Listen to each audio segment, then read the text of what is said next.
یو مسلمان د جمع درېدلې د جمع تر روان د امام پر رکوع باندې ټیټ سوی ده. دا مسله ما مخکې هم کړې وه، که چیرې امام دې په رکوع کې پیدا کړو نو دغه رکوع پیدا کولو نه وروسته دغه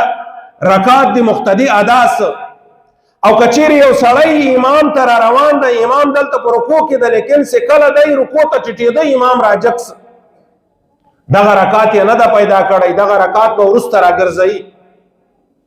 او که چیرې امام ملا برابره ده او دی له رکوع نه ورسره راټیټ څه، ملا سره یې برابره کړله، د ملا لا تر اوسه پورې له رکوع نه جګ سوی نه ده، لیکن مقتدي راغی نیت یې وتاړه د امام سره برابر څه، خو تسبیحات یې نه دي ویلي.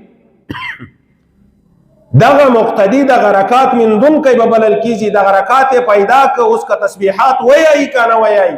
او که چیرې مقتدي امام په رکوع کې پیدا نه کي،